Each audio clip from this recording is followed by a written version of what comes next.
Welcome to Hood Champion Boxing and Sports. And I'm going to keep putting these videos out about these ladies, man. I just did one on them. I'm going to do another one.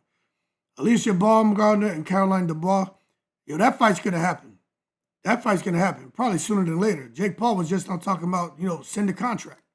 Alycia being the face of women's boxing and the best woman boxer, and I disagree with that 100%. I think it's awesome that we're both on the same card and you'll be able to make up your own mind about who is the best. I mean, baby, I'm the co-main event for a reason. So listen. I'm gonna put in this card. One thing about a little puppy. One thing about a puppy, you gotta train them, baby. You gotta take your time with them puppies. Okay. So take your time. Okay. Patient, yeah. Good. Let the big dog do what the big dog do, baby. Eat. Okay. All right? Yeah, you Family feud. Listen, Family feud. You in the Bring out the contract. Listen, you in the USA. This ain't the UK, baby. This the USA, baby. We gonna welcome you real good here in Miami. So yeah, let's have a good time Friday night. Welcome to the We're gonna see. Listen, we're both on the same card and you guys can make up your mind. Welcome to the team, baby. I love it. A little planting the seed. All right.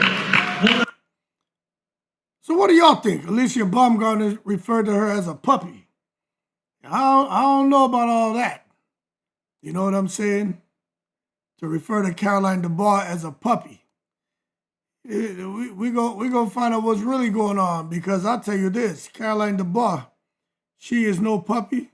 She is no joke. Caroline Dubois is the real deal. Very, very interesting, man. But I'll tell you what. There is a lot of tension between them, and last night sparked even more. And all it's done was make that fight, the demand for that fight grow exponentially. And depending on what happens tomorrow, we're going to see what's really going on. I am telling y'all, Alycia Baumgardner is in a tough fight with the Canadian chick. And Dubois is in a tough fight, but, Dubois is just proven to be on a whole nother level. You know what I'm saying? But let's just assume they both get through their fights. That's the fight to make. But this is what we're going to see the drama. Who's going to fight at what weight? Is it 135, 130? Baumgardner try to pull out on the A side. You come down here. What's going to happen? Because somebody's going to put duck sauce on the fried rice. Because they're going to be like, Alicia's ducking because she wants to stay at 130. They're going to say Dubois is ducking because she wants to stay at 135. Then the fight doesn't happen. You know what I'm saying? But this is what you see. You're not getting single viral moments that are that's behind these women. The fight building up. You know what I'm saying? You're starting to get, people are starting to go back and do their research. I didn't know all that. The bullshit happened in the past with Dubois calling Alycia a gimmick. I didn't know that. But once you go back and you say, damn, this happened, this was said, it helps you to start to see things a little clearer, man. And understand that what's going on with these two women has developed organically. And it just comes back to just the weight class proximity, status, and timing, man. The fact that they're so close in weight, you're talking about elite talent is as scarce to find at the championship level. It's inevitable for these paths to cross. Very high profiles. Alycia Baumgardner has a Baumgardner name. She's been doing the business. Whenever you hear Dubois in boxing, you already know Daniel Dubois, but now you know Caroline Dubois. So her brother, it sounds like he and his sister don't talk that much, but the fact that he did so many great things for heavyweight boxing, when you hear the name, you're not going to forget, oh, he has a sister. And you got two high-profile women occupying the same space. Friction is unavoidable. And they're both on the same damn promotional platform. We know Dubois is established, but not as established as Baumgardner. Baumgardner, I don't know if she's a proven pay-per-view draw, but she fights on pay-per-view. And this Friday is going to be a huge event on Netflix, man. But the next big star, younger, unbeaten, heavily promoted, is Dubois. And when you start really looking at the dynamic, you got someone who's the queen on the throne and the other person being positioned for the future. You're going to get something crazy, man. And it's just interesting because somebody was suggesting that Baumgardner's at the end of her career. They're like, she's in the twilight stage of her career. Every fight looks more competitive. She has a new trainer. They don't think that will help. they think that Alycia Baumgardner is one competitive fight away from getting knocked out or losing. And I'm like, damn, that's interesting. So they're in the same spotlight, but for different reasons. One, because they feel like she's moving up the ladder. The other one, they feel is coming down the ladder. And that's a key reason this beef resonates, is both fighters are being discussed in elite conversations at the same time, although being at different points in their career. Baumgardner, we know that she's beaten names. We know she's unified. She survived scrutiny. She's still here. Even all that bullshit with her and Adrian Broner and all Adrian Broner's rant, I'm not going to get into that. That was crazy. But she pushed through that. And then you have Dubois, has a strap there at 135, but she is just receiving glowing praise from pundits and promoters saying she can become undisputed in any weight class she fights in. Any weight class she fights in. And that's what happens, man. You have the old lioness out there, and you got that young one who's coming in there, you know what I'm saying? And the old one better be careful. But from Baumgardner's perspective, Dubois is getting elite level attention without elite level scraps. From the Dubois side, Baumgardner represents the gatekeeper standing between her and superstardom.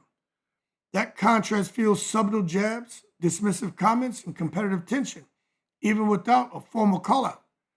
Style clash, why this fight is so intriguing? Simple. This is a true stylistic chess match.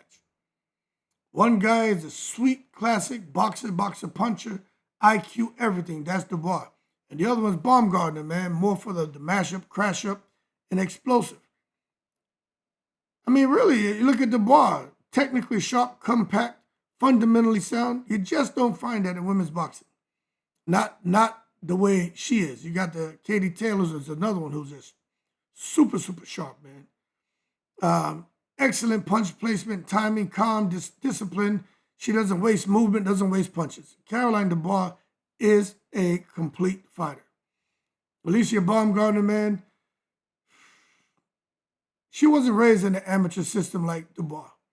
And that's why Dubois is so methodical, efficient, controlled. She's got the expanded experience. But Baumgardner, man, fights with swagger and an intent. She looks to break rhythm and impose will. She's explosive. She's athletic. She's confident. She got knockout power.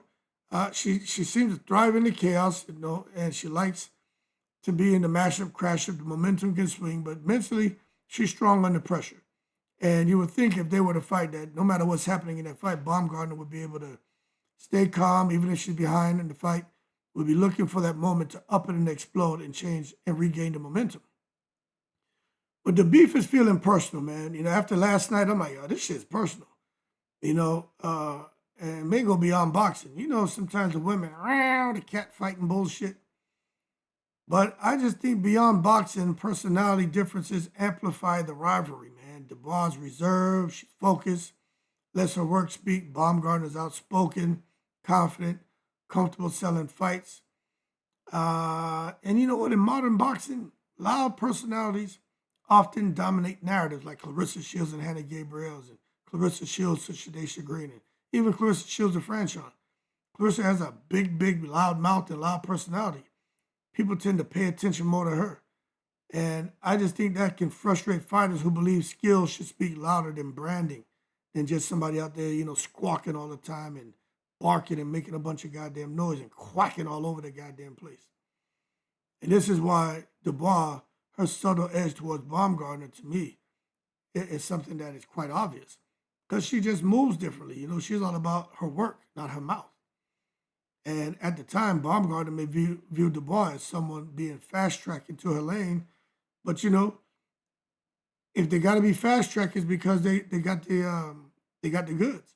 And I do think if you got a fighter like Moses or Tommy at heavyweight, throw that dude in there with everybody right now. I bet you he'll win. Atama has got the goods, man. And so does Caroline Dubois. So you may say, you saying that. You think she'll beat Baumgardner? Yeah, I do. That's just my opinion.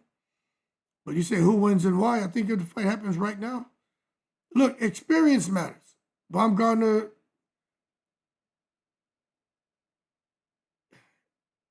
you want to say she's going to win a competitive decision or late stoppage because of her championship round experience, her ability to capitalize on mistakes, the power that she has shown. But I just think when you get these Olympians, man, they've seen almost every style you can think of. There's nothing new except for just being in there for Caroline Dubois, who doesn't make mistakes to make a mistake and allow have a lapse in decision making, and what what's the name, Baumgardner could capitalize. I just think this is just another fight for Dubois to get more experience. There'll probably be another fight, step up fight for her to get more experience. And then that whole equation changes big time. The worst thing could happen is for Baumgardner to let Caroline Dubois get more experience as she steps up. Because then I'm telling you, Dubois already has discipline, composure, technical consistency, man. Then she'll have the experience that people feel she doesn't have that will give Baumgardner the advantage, that gives Dubois the advantage. And I think she'll be able to neutralize Baumgardner's explosiveness, force her into long tactical rounds, win on volume and control. And I just think this right here is eventually going to be one of those rare fights where timing may decide the winner more than the talent. And they both have talent, but I think it could come down to the timing. And the person who, to me, has the better timing, counterpunching ability and everything is Baumgardner. You know, Alycia just seems to be more emotional. She can fight, don't get me wrong. But I'm just looking at Dubois like, Baumgardner better be careful. Caroline Dubois may put the bings on her. But the bottom line is, fans are starting to ask for this fight now, more than ever. The old guard versus the next generation. Power versus precision. Brandon versus purity of craft. And that's what you have it in. Unlike many manufactured feuds, this one feels inevitable, not forced. Jake Paul is on to something, man. We just got to wait and see if they make the fight. Y'all keep cool. Almost time for me to go jogging in the break.